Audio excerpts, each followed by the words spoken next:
Isso, pessoal. Pool de conexões com o Hikari. Tá? O que acontece? Na parte do back-end, quando a gente tem um sistema, então não tem problema se é uma API, se é arquitetura REST, se é MVC, não tem problema se é JCP, Spring MVC, JSF, não tem problema. Sempre vai ter um pool de conexões trabalhando por trás, tá? Só que as configurações básicas, elas são muito básicas. Quando precisa de bastante performance, muitos clientes conectando, muitos clientes fazendo operações no banco de dados, para ter performance, maior agilidade do sistema, a gente tem que configurar um pool de conexões. O que é esse pool de conexões? Quando o projeto sobe, você starta aqui o Spring Boot, aqui na classe de aplicação dele. Tá? Quando a gente starta ele, o que ele faz? Ele sobe um servidor interno, um Apache, por exemplo, que ele tem internamente. Tá? Ou então, em outro estilo, com JSF, com JSP, tanto faz, você sobe lá o Tomcat, ou então aqui no Spring Boot você sobe essa classe que ele sobe um Tomcat junto. Tá? O projeto web sempre tem um servidor junto. Então, ele vai conectar no banco de dados. E ali fica uma conexão direta. Tá? Quando tem lá, por exemplo, várias pessoas conectando, inserindo, consultando, cadastrando, se tiver apenas uma conexão só sendo gerenciado, então começa a ficar lento, porque entra um usuário enquanto se tivesse algum processo anterior, teria que esperar para o banco pegar esse usuário e fazer o insert dele. Aí veio 2, 3 requisição de vários usuários para salvar. Então ele ia entrar numa fila e ficar preso, ia demorar para salvar, por exemplo. Então o pool de conexões, ele faz uma cópia virtual dessa conexão. Então tem uma conexão única, pai, e ele cria várias outras. Ele cria um monte de conexão a mais que você configura, tá? E daí essas conexões elas ficam esperando requisições, esperando o cliente, esperando pessoas que estão usando o sistema pedir para salvar, pedir para criar alguma coisa, imprimir um relatório, imprimir uma nota fiscal, salvar uma venda, salvar um cadastro de usuário. Tá? Então, por exemplo, se vier 10, por exemplo, se tiver 10 conexões nesse pool, vai acontecer tudo instantaneamente. Agora, se vier 10 pedidos lá para salvar uma venda, no caso, e tiver só uma conexão na memória do servidor ali, ele vai ter que esperar. Vai entrar uma e 9 vai ficar esperando. Então daí vai ter uma lentidão. Essa lentidão, assim, não é que demora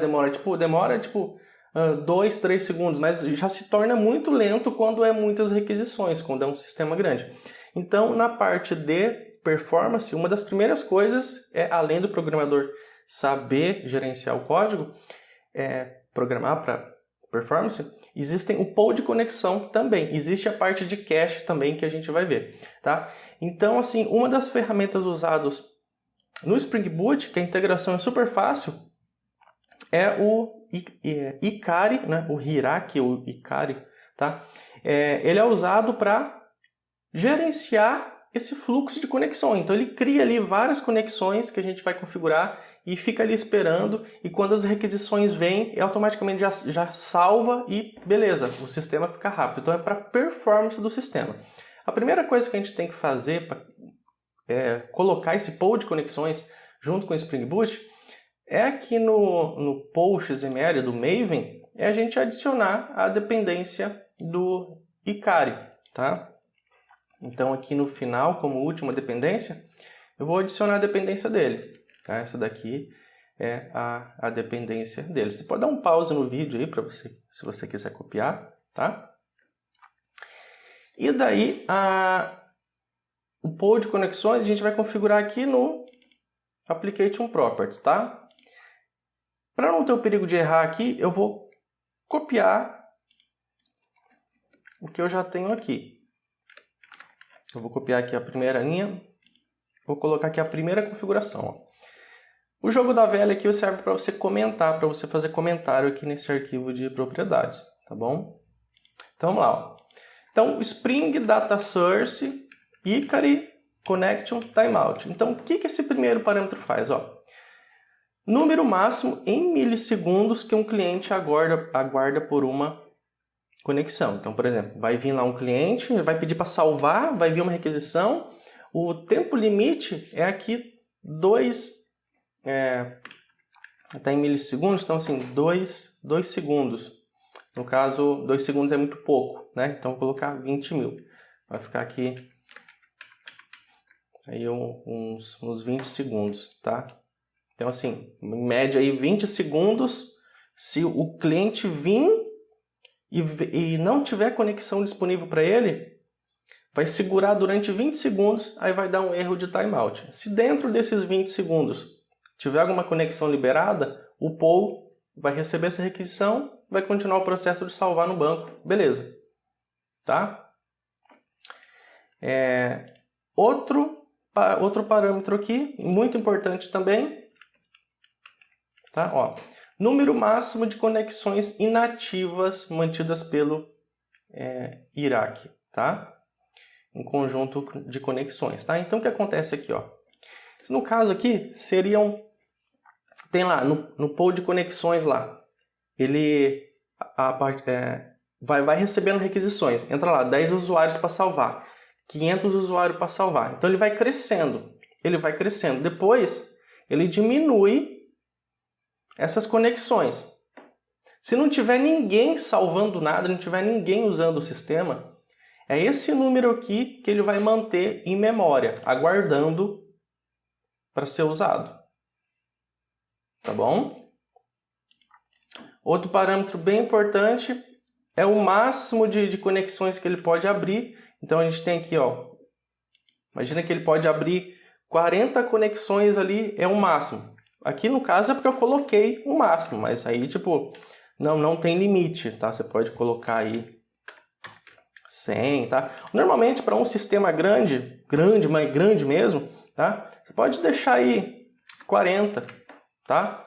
Então, ele vai chegar ao máximo de 40. E para chegar ao máximo de 40, gente, tem que ser muitos milhões de requisições, tá? E quando não tiver nada acontecendo no sistema, o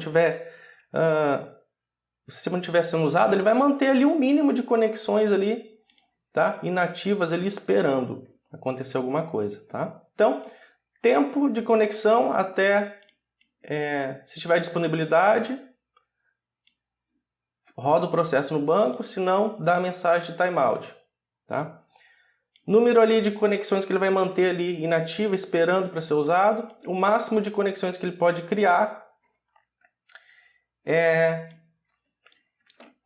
Tempo ocioso, tá? A gente tem também aqui a parte também de tempo ocioso aqui para as nossas conexões, tá bom? Tempo ocioso aqui, quando se fala, no caso, uma conexão ali, tentou ali, ela foi usada e depois parou, daí ela tem ali tipo um tempinho ali de alguns segundos até ela morrer. Tá? Vamos ver. Eu tenho outro parâmetro aqui.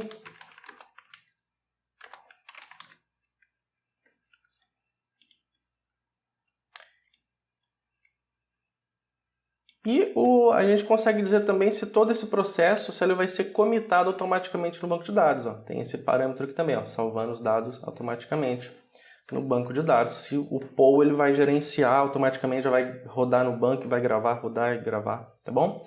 Tenta manter true aqui, tá bom? Então, só revisando,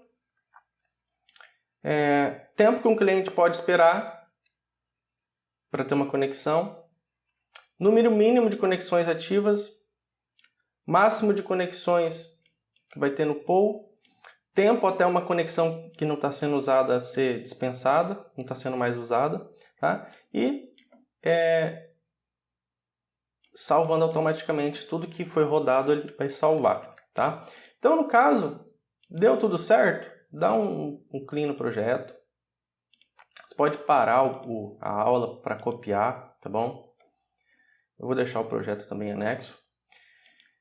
E daí, para o teste a gente não consegue ver assim, testando igual a gente está fazendo aqui na nossa máquina, tá? Isso você iria ver, mesmo performance, se você tivesse muitos clientes usando esse sistema, já fosse um sistema que estivesse em produção, aí você ia ver diferença, tá? Mas aqui o teste que a gente tem para fazer é o quê? Só fazer uma consulta de usuário aqui no Postman mesmo, só para saber se está rodando o nosso projeto. Vamos trocar aqui. Só para saber se está rodando o projeto, para saber se está tudo ok. Então, continua ok. O poll ele já está rodando tranquilamente, tá bom? E é isso. Tinha um... Deixa eu ver aqui no PGAdmin. Deixa eu ver se eu lembro. Talvez, eu não tenho certeza agora, mas talvez a gente consiga ver no banco. Talvez, viu? Não tenho certeza.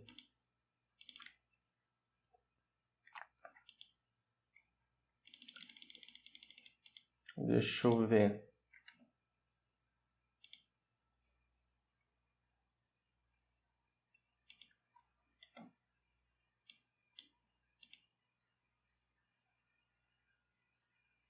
Aqui, ó.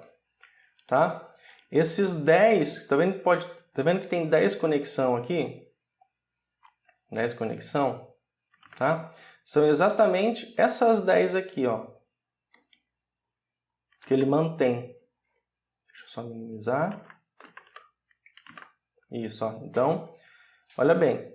A gente tem esse número mínimo de conexões que podem ficar esperando ali para ter performance. Opa, veio uma requisição, veio 2, 3, 4, 5 usuários, 10. Opa, tem as 10 disponíveis ali para dar conta de todo o trabalho do sistema. Então pode ver que ele subiu 10 aqui, ó. Ele tem um nome do banco de dados onde ele está conectado, que é o do nosso projeto. Tá? Tá vendo? Esse daqui não, esse daqui é o normal do Postgres. Esse aqui é o nosso projeto. Se você contar todas essas, mais as duas aqui, tem 10. Tá? Então, essas aqui são as 10. Tá? E ele pode chegar ao máximo de 40. Quando você tem um sistema sendo usado, bastante coisa salvando, bastante usuário operando o sistema, você vai ver que isso daqui vai aumentar e vai abaixar. Vai aumentar e vai abaixar. Tá? Então, daí, com isso, ele consegue ter bastante performance dentro do banco de dados. Essa é uma das coisas assim, bem usadas que vocês têm que usar mesmo em projeto de vocês para ter mais performance. Tá? Bem facinho, usando aqui o Spring Boot, esse Hikari, tá? Bem facinho de implementar.